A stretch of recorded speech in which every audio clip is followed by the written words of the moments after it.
पूर्व राष्ट्रपति प्रणब मुखर्जी का सोमवार को 84 वर्ष की उम्र में निधन हो गया। वो लंबे समय से बीमार थे और कोरोना पॉजिटिव पाए जाने के बाद 10 अगस्त को उन्हें इलाज के लिए दिल्ली में सेना के आरआर अस्पताल में भर्ती करवाया गया था। प्रणब मुखर्जी की ब्रेन सर्जरी भी हुई थी, लेकिन उसके बाद भी प्रणब मुखर्जी की हालत बिगड़ती रही। इसके बाद फेफड़ों में इन्फेक्शन की वजह से उनकी हालत और गंभीर हो गई थी और कुछ दिनों से उन्हें वेंटिलेटर पर रखा गया था। राष्ट्रपति रामनाथ कोविंद और पीएम नरेंद्र मोदी समेत कई नेताओं ने प्रणब मुखर्जी के निधन पर दुख जाहिर किया। उनके निधन पर 7 दिन के राष्ट्रीय शोक का ऐलान भी किया गया। प्रणब मुखर्जी 2012 से 2017 तक देश के राष्ट्रपति रहे और 2019 में उन्हें भारत रत्न से सम्मानित किया गया था। प्रणब मुखर्जी का आज अंतिम संस्कार किया जाएगा। इससे पहले उनके पार्थिव शरीर को उनके दिल्ली के निवास पर लाया जाएगा, जहां पर दोपहर 12 बजे तक उनके अंतिम दर्शन हो पाएंगे। दोपहर बाद प्रणब मुखर्जी का अंतिम संस्कार किया जाएगा।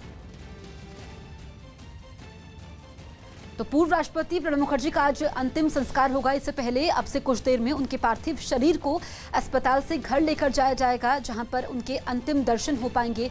2 तस्वीरें आप देखिए। कांग्रेस के कद्दावर नेता रहे हैं। उनका राजनीतिक करियर 5 दशकों का रहा है और अब दूसरी तस्वीर में आप देखिए कि उनके पार्थिव शरीर को लाने से पहले उनके घर को सैनिटाइज किया गया।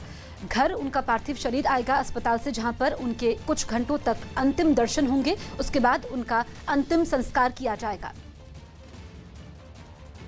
पीएम मोदी ने भी ट्वीट के जरिए प्रणब मुखर्जी को श्रद्धांजलि देते हुए लिखा कि भारत रत्न श्री प्रणब मुखर्जी के निधन पर पूरा देश शोक में है। देश के विकास में उन्होंने अमिट छाप छोड़ी। वो विद्वान व्यक्तित्व थे। हर राजनीतिक विचारधारा में उन्हें सराहा जाता था। ये ट्वीट किया है पीएम मोदी ने। इसके अलावा कांग्रेस के पूर्व अध्यक्ष राहुल गांधी ने भी प्रणब मुखर्जी को श्रद्धांजलि देते हुए लिखा कि पूर्व राष्ट्रपति श्री प्रणब मुखर्जी के निधन पर देश शोक में है। मैं उनको श्रद्धांजलि अर्पित करता हूं। गुजरात में बादलों से बरसी आफत की वजह से कई जिलों में बाढ़ जैसे हालात पैदा हो गए। मध्य गुजरात के भरूच और नर्मदा जिले में तो भारी बारिश के सितम ने लोगों को बेबस कर दिया और इन जिलों में हालात काफी बिगड़ गए। नर्मदा जिले के गुरुडेश्वर से तो एक रोंगटे खड़े कर देने वाला वीडियो सामने आया। इस वीडियो में वहां के प्राचीन अक्तेश्वर मंदिर का भवन नदी में कटाव की वजह से उसमें गिरते हुए दिखाई दिया। मंदिर के नर्मदा नदी में समाने से वहां मौजूद लोग बुरी तरह घबरा गए। नर्मदा नदी के रौद्र रूप धारण करने से सरदार सरोवर बांध भी खतरनाक हो गया। नर्मदा डैम में से अभी 10 लाख क्यूसेक पानी छोड़ा जा रहा है। उसी पानी की वजह से खास करके नर्मदा जिले के 3 तहसील अंकलेश्वर, भरूच और झगड़िया के जो लोलन एरिया में जो विलेजेस है उसमें उसका अफेक्ट होता है। सरदार सरोवर बांध से छोड़े गए पानी की वजह से नर्मदा के पड़ोसी जिले भरूच में भी हालात काफी बिगड़ गए। आप मेरे पीछे देख सकते हैं यहाँ पर किस तरीके से बाढ़ की स्थिति बनी हुई है। ये भरूच का निचला इलाका है, जो डांडिया बाजार और पुरजा इलाका जिसको कहा जाता है। भरूच से सामने आई तस्वीरों में सैकड़ों मकान और दुकानें बाढ़ की चपेट में नजर आईं। भरूच के बाद प्रभावित इलाकों में फंसे 4000 से ज्यादा लोगों को सुरक्षित इलाकों में पहुंचाने की भी जानकारी दी गई। हालांकि भारी बारिश और बाढ़ सिर्फ मध्य गुजरात के कुछ जिलों तक सीमित नहीं है। सौराष्ट्र और कच्छ में भी पानी के बाढ़ ने लोगों की मुश्किलें बढ़ा दी, जिसकी एक झलक जामनगर जिले में दिखी, जहां भारी बारिश के बाद कई इलाकों में 3 फीट से ज्यादा पानी भर गया। जामनगर में भारी बारिश के कारण खास करके घरों में पानी घुसने का ये सिलसिला दिखाई दे रहा है। मकानों में अंदर पानी घुसाने से लोगों के लिए वहां रहना भी मुश्किल हो गया। सुरेंद्रनगर जिले से सामने आए एक वीडियो में तो रस्सी की मदद से उफनती नदी को पार कर रहे 2 लोगों को बहते हुए देखा गया। भारी बारिश से जूझते कच्छ के वाड़ाय गांव से भी एक डरा देने वाला वीडियो सामने आया, जिसमें 15 फीट लंबे एक मगरमच्छ को सड़क किनारे देखा गया। लगातार हुई बारिश की वजह से सौराष्ट्र के कई बांधों ने भयानक रूप ले लिया। गिर सोमनाथ के द्रोणेश्वर बांध का ड्रोन से बनाया गया एक वीडियो सामने आया, जिसमें सैलाब का डरावना रूप दिखाई दिया।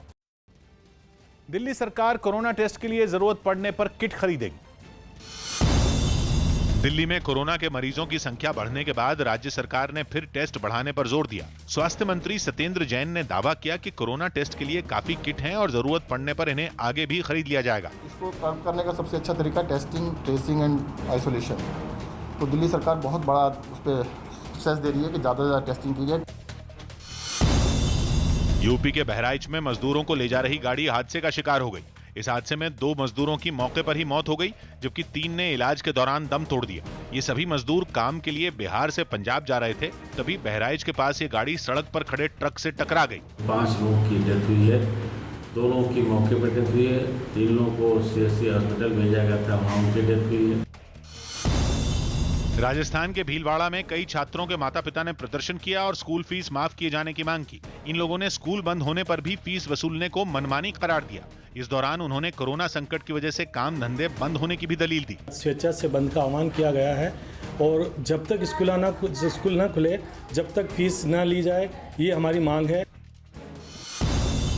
यूपी सरकार ने कोरोना संकट में तंगी से जूझ रहे पूर्व सॉफ्ट टेनिस खिलाड़ी शनीश मणि मिश्रा को आर्थिक मदद दी। डिप्टी सीएम केशव प्रसाद मौर्य ने लखनऊ में उन्हें 51,000 रुपए दिए।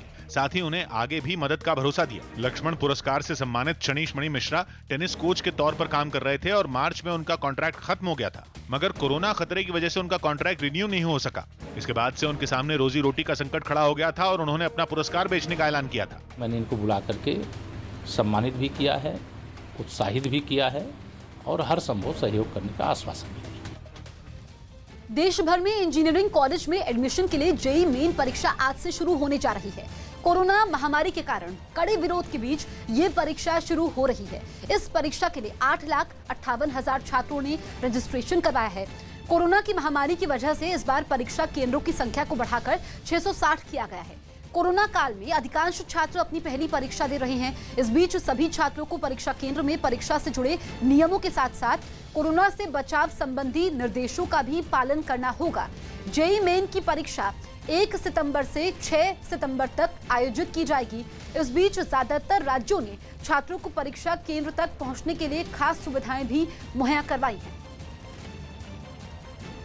जम्मू कश्मीर के बारामूला में आतंकियों के ग्रेनेड हमले में कई लोग घायल हो गए। आतंकियों ने सेना के काफिले को निशाना बनाकर यह हमला किया, लेकिन उनका निशाना चूक गया और उस ग्रेनेड की चपेट में वहां से गुजर रहे कई लोग आ गए। हमले के सीसीटीवी वीडियो में दिखा कि एक पुल के ऊपर से सेना की कुछ गाड़ियां गुजर रही थीं। जैसे ही काफिले में चल रही आखिरी गाड़ी पुल पर पहुंची तो उसके पीछे थोड़ी दूरी पर ग्रेनेड का धमाका हो गया। धमाके से वहां अफरा तफरी मच गई और लोग इधर उधर भागने लग गए। इस आतंकी हमले में किसी जवान को नुकसान नहीं पहुंचा, लेकिन पुल और उसके आसपास मौजूद 6 लोग धमाके की चपेट में आ गए। जवानों ने सभी घायलों को इलाज के लिए तुरंत अस्पताल पहुंचाया। साथ ही हमले वाली जगह पर तलाशी अभियान चलाया गया। हमला करने वाले आतंकियों की तलाश के लिए खोजी कुत्तों की मदद भी ली गई। वहां से सामने आई एक तस्वीर में एक खोजी कुत्ता बड़ी बारीकी से सड़क के हर कोने की तलाश करता दिखा। बारामूला में ही चलाए गए एक दूसरे तलाशी अभियान में जवानों को बड़ी मात्रा में हथियार और गोला बारूद भी बरामद हुए।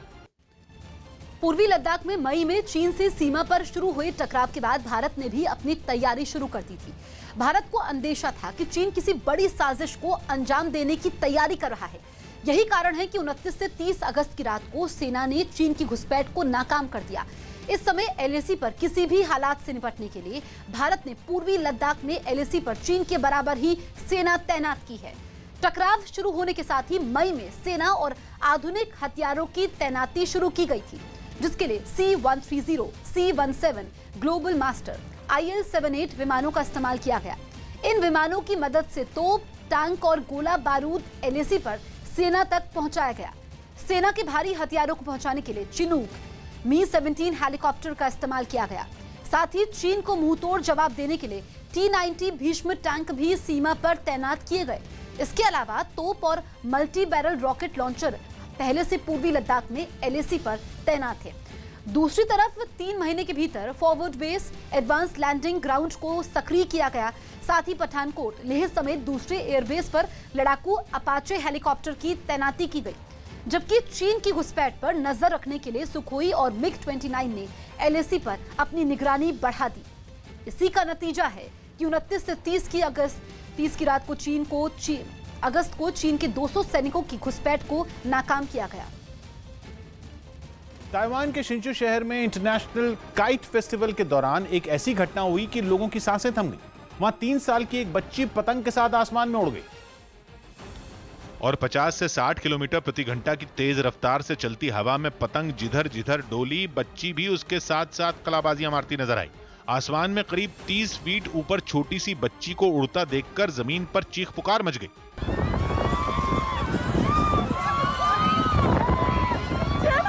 लेकिन इस हादसे से कुछ देर पहले तक सब सही जा रहा था। घटना के सामने आए एक दूसरे वीडियो में कुछ लोग इस बड़ी पतंग को आसमान में छोड़ने की तैयारी करते दिखे, मगर तभी बेहद तेज हवा चलने लगी। इतनी तेज कि आयोजकों के लिए पतंग को पकड़कर रखना मुश्किल हो गया और पतंग उनके हाथों से निकलकर हवा में उड़ गई। लेकिन अगले ही पल पता चला कि पतंग अकेले नहीं उड़ी, ये बच्ची भी उसकी चपेट में आ गई।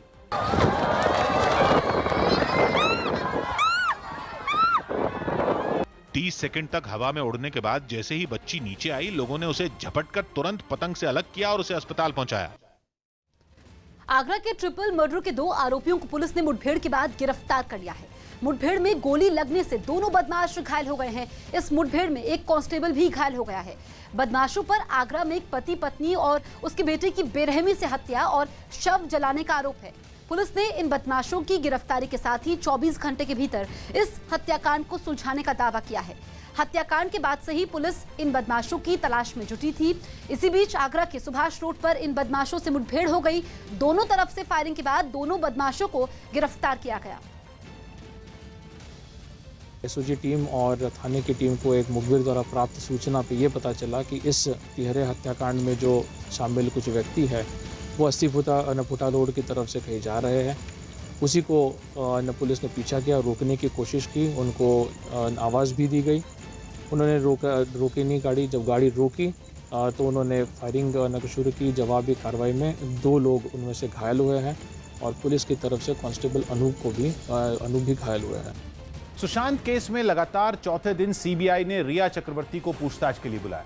करीब 9 घंटे तक डीआरडीओ गेस्ट हाउस में सीबीआई ने रिया से पूछताछ की, जिसके लिए रिया चक्रवर्ती अपने घर से करीब 10:30 बजे ही निकल गई। पिछले 3 दिन से रिया एक इनोवा कार में बैठकर जा रही थी, लेकिन इस बार रिया ने अपनी गाड़ी बदल ली। पुलिस के कहने पर फिलहाल उसको चेंज किया गया था और उसको चेंज करके और दूसरी गाड़ी के जरिए रिया यहाँ से निकली है। पूरे रास्ते रिया की कार के साथ मुंबई पुलिस की एक गाड़ी भी रही। करीब 11 बजे रिया की कार डीआरडीओ गेस्ट हाउस पहुंची।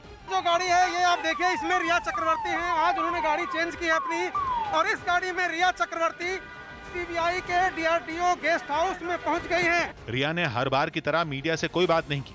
रिया की गाड़ी सीधा डीआरडीओ गेस्ट हाउस के अंदर गई। रिया के साथ भाई शौविक चक्रवर्ती भी पूछताछ में शामिल होने के लिए पहुंचा। थोड़ी ही देर में सुशांत का कुक नीरज और घर में काम करने वाला केशव एक टैक्सी नंबर वाली कार से गेस्ट हाउस पहुंचे। ये देखिए, इस वक्त जो है कहीं ना कहीं सामने मेरे नीरज सिंह और केशव 2 लोग इस वक्त अंदर जाते हुए सीबीआई के डीआरडीओ दफ्तर में। इसके अलावा सिद्धार्थ पिठानी, सैमुअल मिरांडा और रजत मेवाती को भी पूछताछ के लिए बुलाया गया था। दूसरी तरफ ड्रग्स कनेक्शन से जुड़े गौरव आर्या को ईडी ने पूछताछ के लिए बुलाया, जहां उनसे घंटों पूछताछ की गई। वहीं मुंबई में बड़ी हस्तियों तक ड्रग्स सप्लाई करने वाले ड्रग्स माफिया की लिस्ट एनसीबी ने तैयार कर ली है। जानकारी के मुताबिक सुशांत केस में ड्रग्स एंगल की तहकीकात कर रही एनसीबी इन ड्रग्स माफिया के पर भी शिकंजा कसने की तैयारी में है, जो खासतौर पर फिल्मी जगत से जुड़े लोगों के बीच ड्रग्स सप्लाई करते हैं। इसमें मुंबई का सबसे बड़ा ड्रग सप्लायर फारूक शेख उर्फ फारूक बटाटा भी एनसीबी के रडार पर है।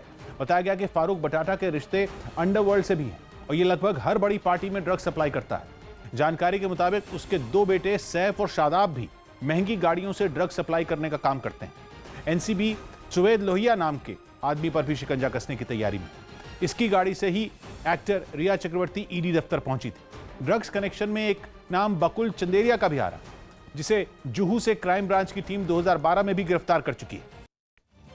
कोरोना संकट का अर्थव्यवस्था पर हुआ बुरा असर जीडीपी बढ़त के आंकड़ों से साफ हो गया। अप्रैल से जून के बीच देश की जीडीपी में बड़ी गिरावट आई। इन 3 महीनों में सालाना आधार पर देश की जीडीपी करीब 24% कम हो गई। पिछले 40 साल में ऐसा पहली बार हुआ जब देश की जीडीपी में गिरावट दर्ज की गई हो। हालांकि कृषि में इस बीच भी बढ़त दर्ज की गई। कृषि क्षेत्र की जीडीपी कारोबारी साल की पहली तिमाही में 3% से ज्यादा बढ़ी। हालांकि सरकार का मानना यह है कि कोरोना संकट और लॉकडाउन की वजह से जीडीपी पर बुरा असर हुआ। ऐसा ही असर दुनिया के ज्यादातर बड़े देशों पर हुआ। अमेरिका की जीडीपी में 31% और जापान की जीडीपी में 27% की गिरावट आई।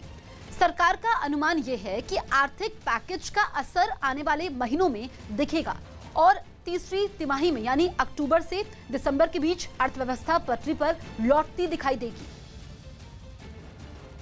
उत्तर कोरिया एक बार फिर दुनिया को चौंका सकता है। माना जा रहा है कि अक्टूबर में उत्तर कोरिया के शासक किम जोंग उन एक बेहद खतरनाक मिसाइल का प्रदर्शन करने की तैयारी में, जिसे बनाने का काम पूरा हो चुका है। 10 अक्टूबर को किम जोंग उन की पार्टी के 75 साल पूरे होने वाले हैं।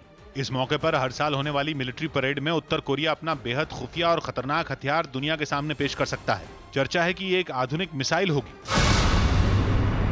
इतना ही नहीं, साल के अंत तक उत्तर कोरिया अपने परमाणु परीक्षण भी तेज कर सकता है। 2020 की शुरुआत में ही किम जोंग उन ने एक अहम रणनीतिक हथियार जल्द लाने का जिक्र किया था।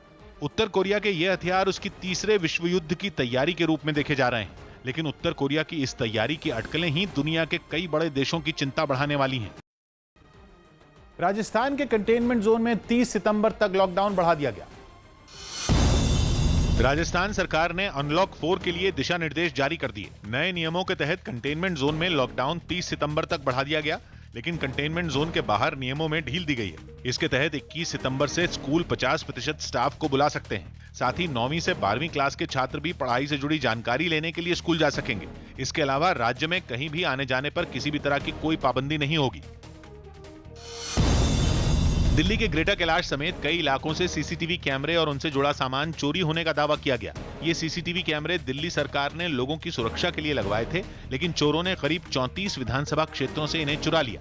आम आदमी पार्टी का दावा है कि ये चोर इलाके में टेक्नीशियन बनकर आते हैं और वारदात को अंजाम देते हैं। केजरीवाल सरकार ने पुलिस से इन मामलों को जल्द सुलझाने की अपील की है। हमारा ये मानना है कि ये एक संगठित गिरोह है। एक आदमी के पकड़े जाने से ये काम जो है हल नहीं होगा।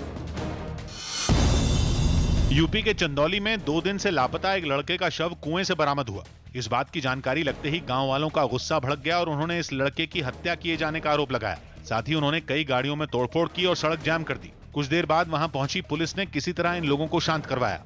एक लड़का है अनमोल यादव, उसकी कुएं में बॉडी मिली। इसकी गुमशुदगी दर्ज कराई गई थी कल थाने में। यहाँ पे महाराष्ट्र के कोल्हापुर में सलमान खान ने 70 घरों की मरम्मत में सरकार की मदद की। ये सभी घर बारिश से आई बाढ़ में टूट गए थे। राज्य सरकार ने भी मदद के लिए उनका शुक्रिया अदा किया। रक्षा मंत्रालय ने Pinaka multi barrel rocket launcher की 6 रेजिमेंट सेना में शामिल करने से जुड़ा एक अहम समझौता किया। योजना के मुताबिक 6 रेजिमेंट के तहत कुल 114 रॉकेट लॉन्चर भारतीय सेना के साथ जुड़ेंगे। इनकी तैनाती उत्तरी और पूर्वी सीमा पर होगी। इन 6 रेजिमेंट के जरिए चीन सीमा और पाकिस्तान सीमा पर फौज की मारक क्षमता बढ़ जाएगी। पिनाका पूरी तरह से स्वदेशी है, जिसे डीआरडीओ ने तैयार किया है और इसे पहले ही भारतीय सेना में शामिल किया जा चुका है। लेकिन नई 6 रेजिमेंट बनाने के लिए टाटा, लार्सन एंड टुब्रो और भारत अर्थ मूवर्स लिमिटेड के साथ समझौता किया गया। ये कंपनियां वो गाड़ियां और कमांड पोस्ट तैयार करेंगी जिन पर रॉकेट लॉन्चर जोड़े जाएंगे। योजना के मुताबिक 2024 तक सभी 6 रेजिमेंट की सरहद पर तैनाती हो जाएगी।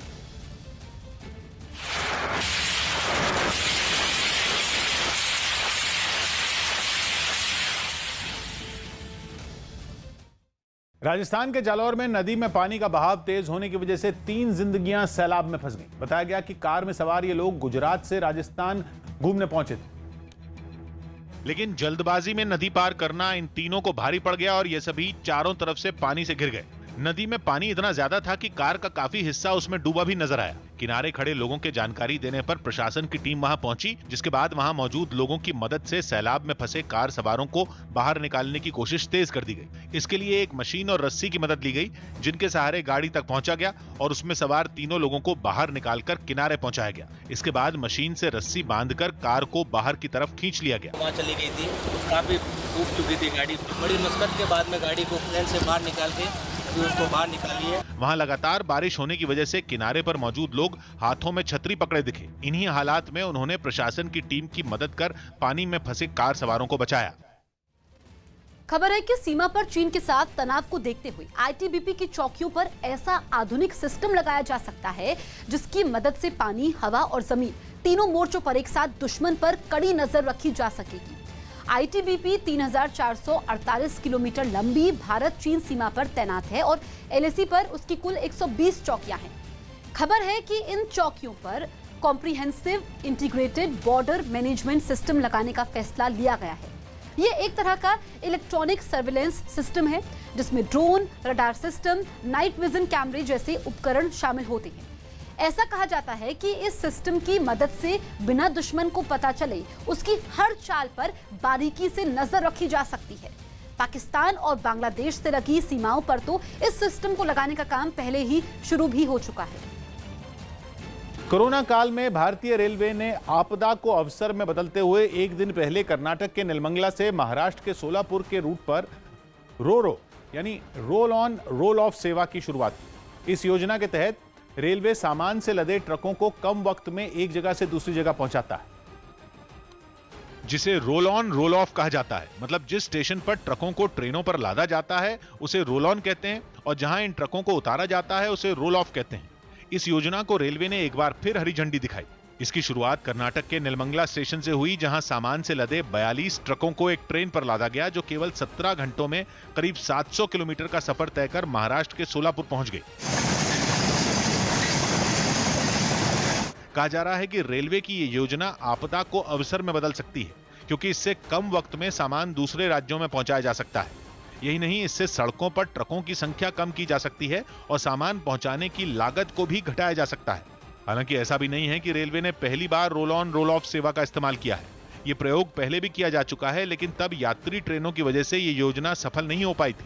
लेकिन अब जब ज्यादा ट्रेनें कोरोना की वजह से चल नहीं पा रही हैं, ऐसे में रेलवे को इस योजना के सफल होने की उम्मीद है। विश्व शतरंज ऑनलाइन ओलंपियाड का जीतने पर कई हस्तियों ने भारतीय टीम को बधाई दी। प्रधानमंत्री मोदी और गृह मंत्री अमित शाह समेत कई हस्तियों ने विश्व शतरंज ऑनलाइन ओलंपियाड का खिताब जीतने पर भारतीय टीम को बधाई दी। इस खिताबी मुकाबले में भारत और रूस को संयुक्त विजेता घोषित किया गया। रूस के खिलाफ खेला गया फाइनल मुकाबला इंटरनेट कनेक्शन में दिक्कत की वजह से पूरा नहीं हो सका, जिसके बाद भारत और रूस को संयुक्त रूप से विजेता चुना गया। भारत ने इतिहास रचते हुए पहली बार यह खिताब अपने नाम किया। पहली बार हम लोग जीते हैं, तो आई थिंक यस ये बहुत बड़ा अचीवमेंट है और ये मेरा डेब्यू भी था, सो आई एम वेरी हैप्पी। पश्चिम बंगाल की ममता सरकार ने राज्य के कंटेनमेंट जोन में 30 सितंबर तक लॉकडाउन बढ़ा दिया। हालांकि कुछ शर्तों के साथ राज्य सरकार ने 8 सितंबर से मेट्रो चलाने की मंजूरी दे दी। दिल्ली में विश्व हिंदू परिषद के कार्यकर्ताओं ने पाकिस्तान के उच्चायोग को एक ज्ञापन सौंपा और मुल्तान में खुदाई के दौरान मिली मूर्तियों को सौंपने की मांग की। दावा है कि मुल्तान में खुदाई के दौरान सोने के सिक्के और देवी देवताओं की कई मूर्तियां मिली थी। जो मूर्तियां मिली हैं वो हमें सौंप दी जाएं। उन देवी देवताओं की मूर्तियों को हम विधिवत भारत में स्थापित करके उसकी पूजा अर्चना का ध्यान करें। कर्नाटक कांग्रेस अध्यक्ष डीके शिवकुमार कोरोना से ठीक हो गए, जिसके बाद उन्हें बेंगलुरु के अस्पताल से छुट्टी मिल गई। पिछले हफ्ते डीके शिवकुमार को कोरोना होने के बाद अस्पताल में भर्ती करवाया गया था। छत्तीसगढ़ के बलरामपुर में हाथियों का झुंड रिहायशी इलाकों में घुस गया। इन हाथियों ने कई झोपड़ियों को तोड़ दिया और काफी फसल को भी नुकसान पहुंचाया। हाथियों के घुसने की खबर मिलने के बाद वन विभाग की टीम वहां पहुंची और गांव वालों को नुकसान की भरपाई का भरोसा दिया। गुजरात के सुरेंद्रनगर में नदी पार करने की कोशिश में 2 आदमी तेज बहाव में बह गए, जिन्हें वहां मौजूद लोगों ने बचा लिया।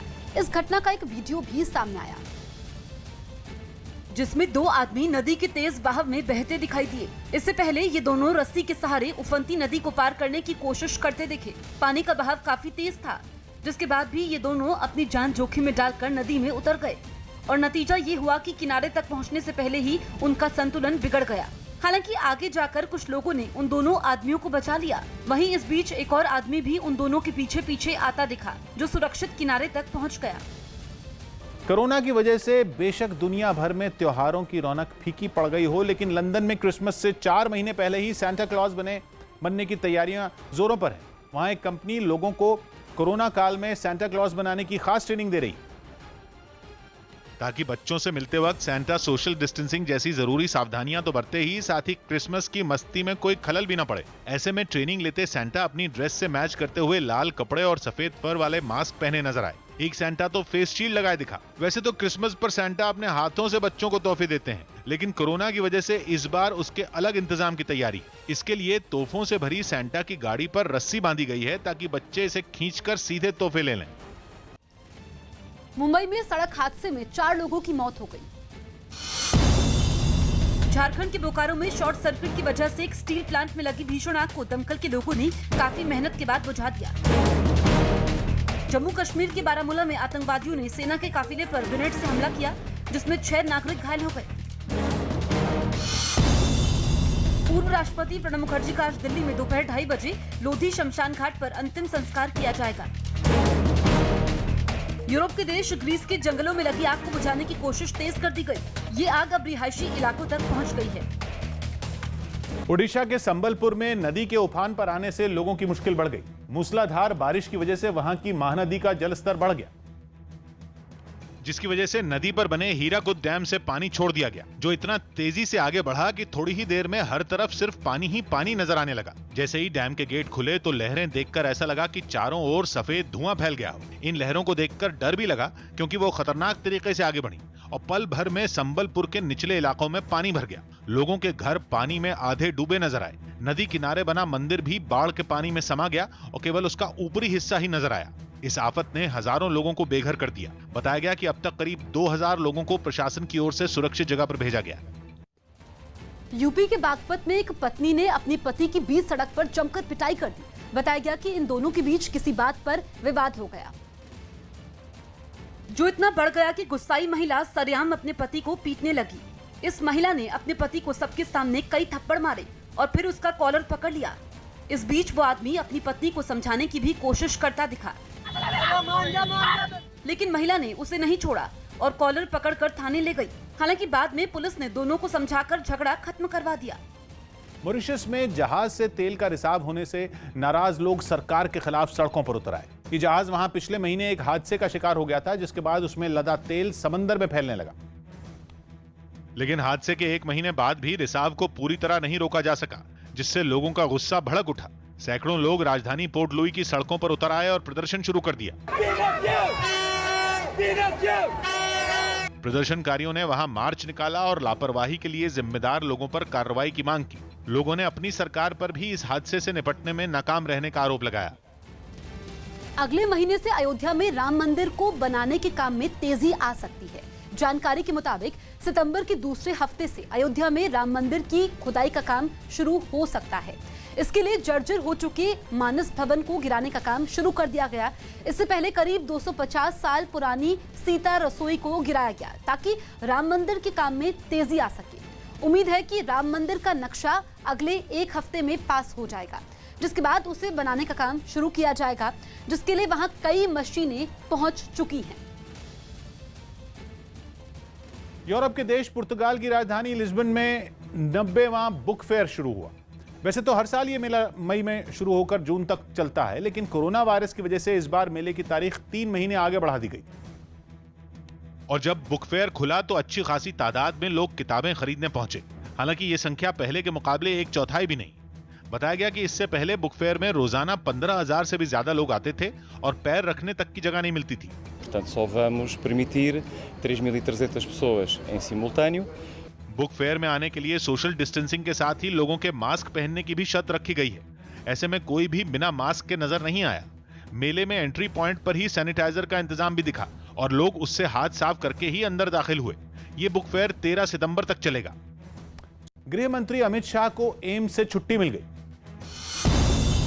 गृह मंत्री अमित शाह को पूरी तरह ठीक होने के बाद एम्स से छुट्टी मिल गई। पिछले दिनों अमित शाह की कोरोना रिपोर्ट पॉजिटिव आई थी और मेदांता अस्पताल में उनका इलाज हुआ था, जहां से ठीक होने के बाद उन्हें घर भेज दिया गया था। हालांकि फिर उन्होंने थकान और शरीर में दर्द की शिकायत की। इसी के बाद उन्हें एम्स में भर्ती करवाया गया था। स्पेन में लियोन की टीम ने 5वीं बार महिला फुटबॉल चैंपियंस लीग का खिताब जीत लिया। लियोन ने फाइनल मुकाबले में वुल्फ्सबर्ग को 3-1 से हरा दिया। इस जीत के बाद लियोन के प्रशंसकों ने कई जगहों पर जश्न मनाया। जम्मू कश्मीर के रियासी में आतंकियों को मदद पहुंचाने के आरोप में 3 लोगों को गिरफ्तार किया गया।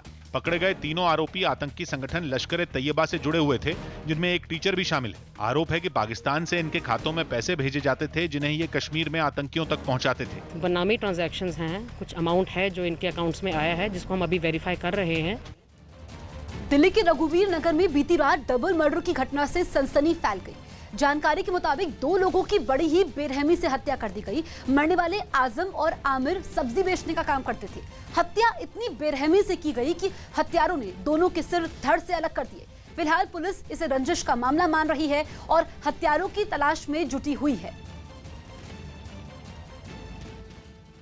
पश्चिम बंगाल के सुंदरबन में कोरोना वायरस के खात्मे के लिए आदिवासी समाज के कुछ लोगों ने पूजा की। इन लोगों का मानना है कि ऐसा करने से महामारी की रोकथाम हो जाएगी और जिंदगी पहले की तरह पटरी पर आ जाएगी। इसलिए ये लोग एक जगह जुटे और कुछ महिलाएं एक दूसरे से तालमेल बनाकर ढोल पर नाचती नजर आईं।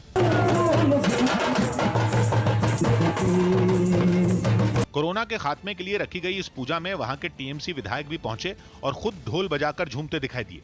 उन्होंने भी इन लोगों की आस्था पर विश्वास जताया। तो आज के प्रकृति ভালো থাকতো তাহলে আমরা মনে হয় कोरोना থেকে आरंभ করে।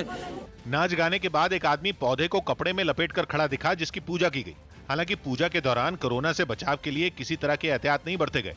सभी लोग बिना मास्क पहने एक दूसरे के करीब खड़े नजर आए। भदोई में ट्रांसफार्मर में आग लगने से हड़कंप मच गया। यूपी के भदोई में एक बिजली के ट्रांसफार्मर में भीषण आग लगने से अफरा तफरी मच गई। यूपी के फर्रुखाबाद में पुलिस और बदमाशों के बीच मुठभेड़ के बाद एक बदमाश को पकड़ लिया गया। यूपी के प्रयागराज में गंगा नदी में पानी बढ़ने के बाद कई निचले इलाकों में पानी भरने का खतरा मंडराने लगा। गृह मंत्रालय से मंजूरी मिलने के बाद यूपी में कई पीपीएस अधिकारियों की पदोन्नति कर आईपीएस बनाया जाएगा। गृह मंत्री अमित शाह को अस्पताल से छुट्टी मिली। कोरोना के बाद सांस लेने में तकलीफ की वजह से एम्स में भर्ती हुए थे।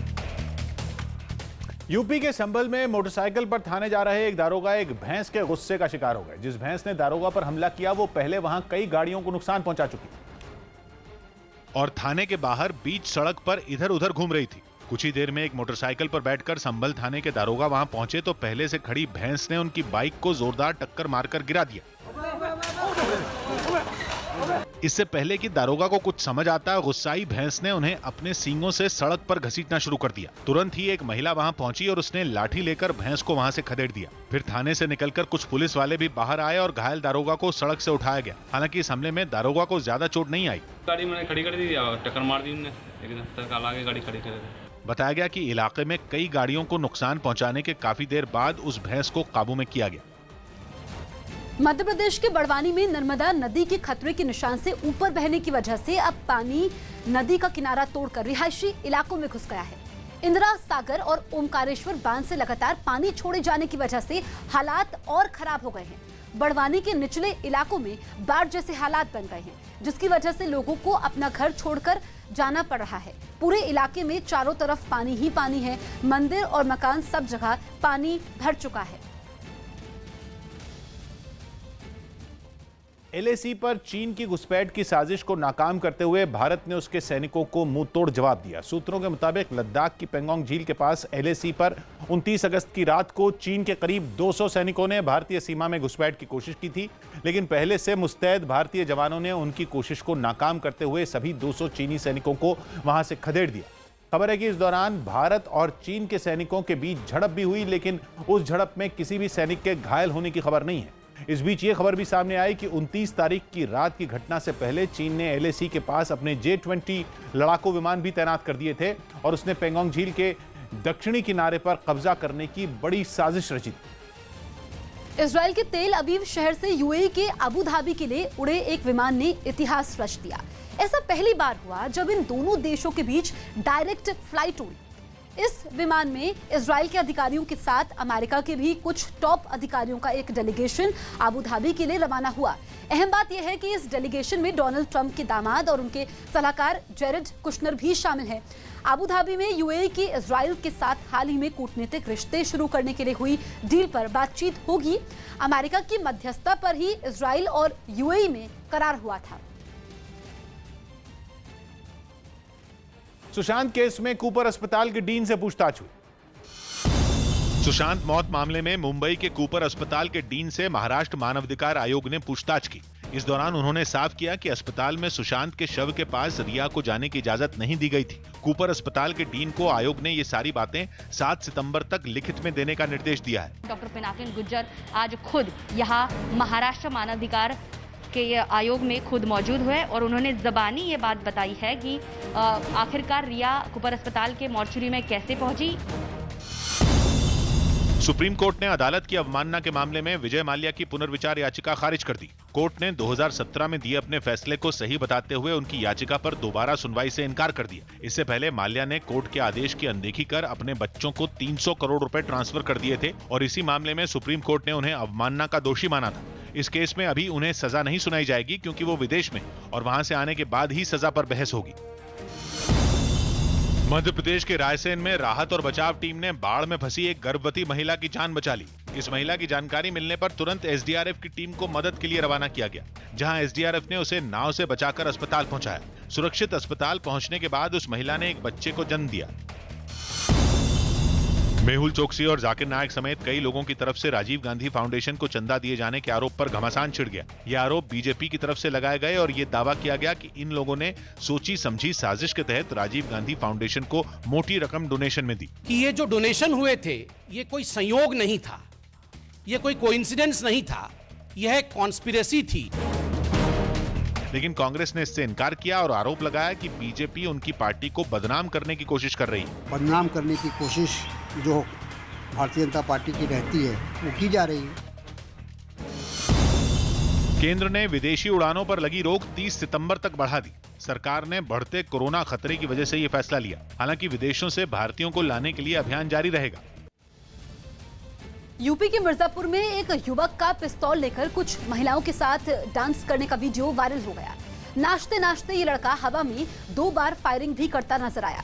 इसके बाद उसने तीसरी बार गोली चलाने की कोशिश भी की, लेकिन जब पिस्तौल नहीं चली तो उसने वो अपने साथी को पकड़ा दी। हालांकि पुलिस का कहना है कि ये वीडियो पुराना हो सकता है, लेकिन मामले की जांच के आदेश दे दिए गए।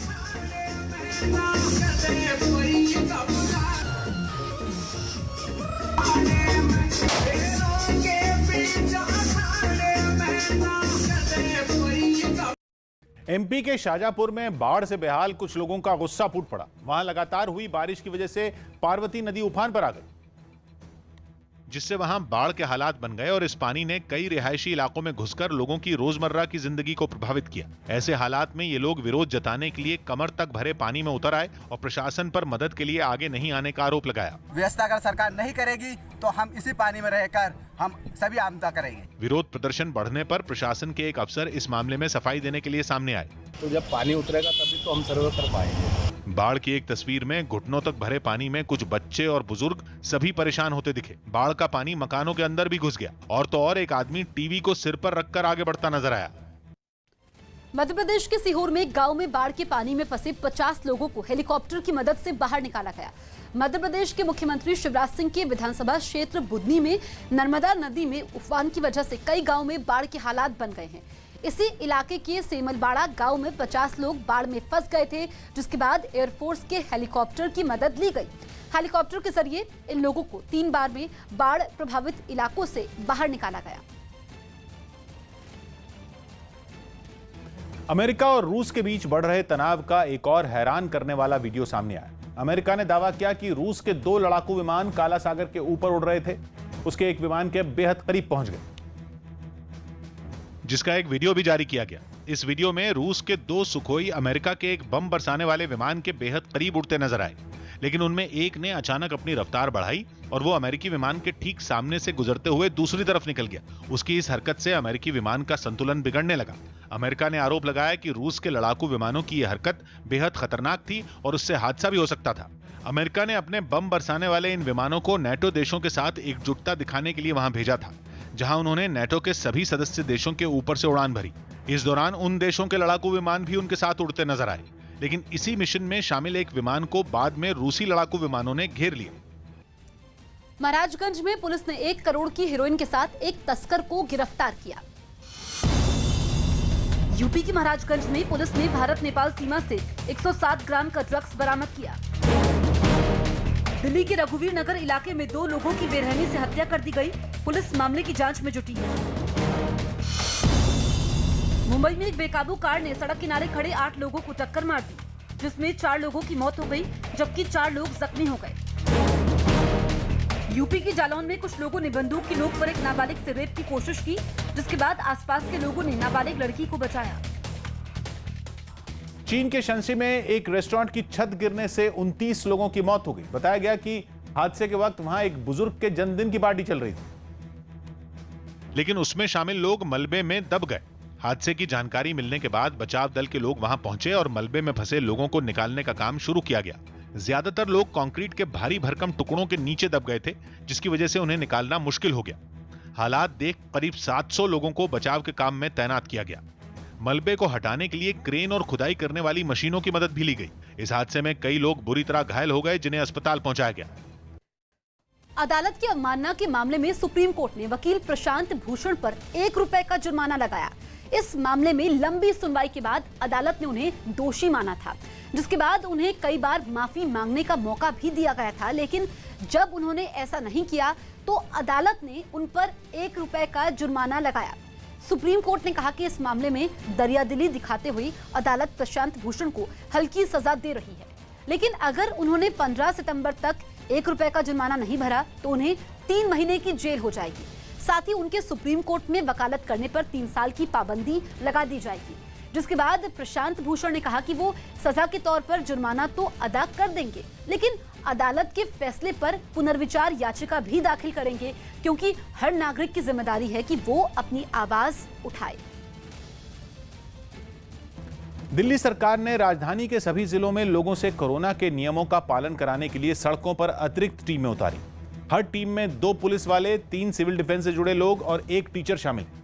ऐसी एक टीम कड़कड़डूमा इलाके में दिखी, जो सड़क पर उतरकर वहां से गुजरने वाले हर शख्स पर नजर बनाए दिखाई दी। ऐसे में उन्हें जो कोरोना के नियमों को तोड़ता दिखा, उसे उन्होंने बीच रास्ते में रोक लिया।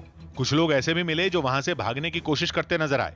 कुछ ने तो चालान कटने के डर से मास्क लगा लिया। नियमों का पालन सही प्रकार से करें, इसके लिए अध्यापक का काम ये है कि ये उन लोगों का चालान करेंगे जिन्होंने मास्क ठीक से नहीं लगा रखा है या फिर सोशल डिस्टेंसिंग का ठीक से पालन नहीं कर रहे हैं। मास्क नहीं पहनने पर पकड़े गए कुछ लोगों ने जमकर बहानेबाजी भी की। ड्यूटी करके निकला सर, थोड़ी देर के लिए सोचा हवा ले लूं। बहाना बनाने वालों में एक बुजुर्ग दंपति भी शामिल रहे, जिन्होंने वहां से आंख बचाकर निकलने की कोशिश भी की, लेकिन टीम के सदस्यों ने सख्ती दिखाते हुए उन्हें आगे नहीं जाने दिया और उनका चालान काट दिया। मध्य प्रदेश के सीएम ने बाढ़ प्रभावित इलाकों का दौरा किया। मध्य प्रदेश के मुख्यमंत्री शिवराज सिंह चौहान ने होशंगाबाद में बाढ़ प्रभावित इलाकों का दौरा किया। इस दौरान वो सेना की नाव पर बैठकर इन जगहों पर पहुंचे। अपने दौरे में उन्होंने बाढ़ प्रभावित लोगों की मदद का भी भरोसा दिया। छत्तीसगढ़ के मुख्यमंत्री भूपेश बघेल और कई मंत्रियों के कर्मचारी कोरोना की चपेट में आ गए। इसके बाद एहतियातन मुख्यमंत्री समेत कई मंत्रियों ने खुद को क्वारंटीन कर लिया। हालांकि राहत की बात यह रही कि सीएम और सभी मंत्रियों की कोरोना रिपोर्ट नेगेटिव आई। दिल्ली हाईकोर्ट में आम आदमी पार्टी के विधायक प्रकाश जारवाल के चुनाव को चुनौती दी गई। इसमें आरोप लगाया गया कि प्रकाश जारवाल अनुसूचित जाति के दायरे में नहीं आते।